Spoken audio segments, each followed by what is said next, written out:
warahmatullahi wabarakatuh. Saya Suwarni Insani dengan NIM belakang 031 akan menjelaskan mengenai sejarah peradaban Islam pada masa Khalifah Abu Bakar As-Siddiq. Khalifah Abu Bakar As-Siddiq merupakan putra dari Abu Quhafah dan Ummu Al-Kahar. Beliau lahir pada tahun 573 Masehi di Mekah. Beliau dijuluki As-Siddiq oleh Rasulullah karena membenarkan dan mempercayai Rasulullah dalam peristiwa Isra Mi'raj.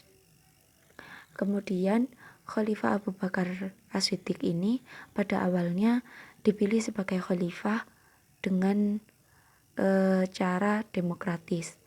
Jadi pada saat itu Umar bin Khattab ini melakukan pencalonan yang kemudian disetujui oleh seluruh umat Islam. Cara ini digunakan dengan alasan Rasulullah ini tidak menunjuk pengganti sebagai pemimpin sebelum beliau wafat.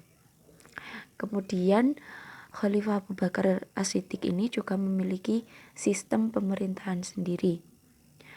Beliau memiliki sistem pemerintahan yang bersifat sentral, yakni kekuasaan legislatif, eksekutif, dan yudikatif berpusat pada khalifah. Selain menjalankan pemerintahan, Abu Bakar ini juga melaksanakan hukum yang ditetapkan baik dalam Al-Quran maupun As-Sunnah. Meskipun telah menjadi khalifah, Abu Bakar ini juga selalu mengajak para sahabat untuk bermusyawarah sebagaimana yang telah disampaikan dalam pidato pembaiatannya. Jadi dalam pidato tersebut Khalifah Abu Bakar ini memiliki prinsip untuk kebebasan berpendapat. Jadi siapapun itu bisa berpendapat. Tuntutan ketaatan rakyat, mewujudkan keadilan, mendorong masyarakat untuk berjihad, dan zakat sebagai intisari takwa.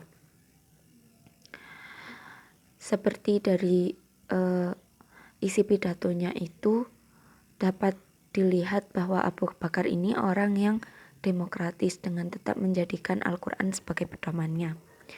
Kemudian Abu Bakar juga memiliki kebijakan politik. Pada masa Khalifah Abu Bakar ini, beliau mampu memperluas wilayah kekuasaan Islam meskipun hanya sedikit. Abu Bakar ini mengirimkan pasukan menuju Romawi untuk memperluas wilayah ekspansi Islam dan menyebarkan syariat Islam di tanah Romawi yang dipimpin oleh Usamah.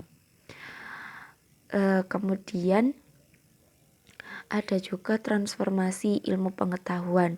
Pada masa pemerintahannya ini, Abu Bakar mengirimkan para ulama dan para qadhi untuk mengajarkan Islam pada para pemeluknya dan untuk menegakkan perintah Allah Subhanahu wa taala. Bahkan Abu Bakar ini juga menjadi penasehat dan pengajar yang utama bagi umat Islam. Beliau ini juga selalu menyerukan dan memerintah mereka untuk melakukan kebaikan dan mencegah kemungkaran. Selain berpengaruh dalam bidang politiknya, Abu Bakar ini juga memiliki peran yang sangat berpengaruh pada dunia pendidikan Islam. Pada masa beliau ini, beliau mengusulkan tentang penulisan dan pembukuan Al-Quran. Gagasan beliau ini merupakan salah satu kontribusi terbesar yang dirasakan sampai saat ini dalam dunia pendidikan Islam. Gagasan ini tuh merupakan usulan dari Umar bin Khattab. Akan tetapi proses pembukuan Al-Quran ini sendiri baru dimulai pada masa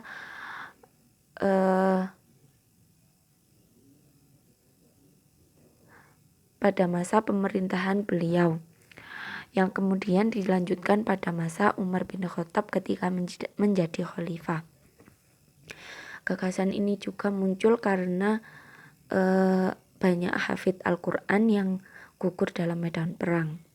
Kemudian terdapat tantangan tersendiri yang dihadapi oleh Khalifah Abu Bakar ketika menjadi khalifah.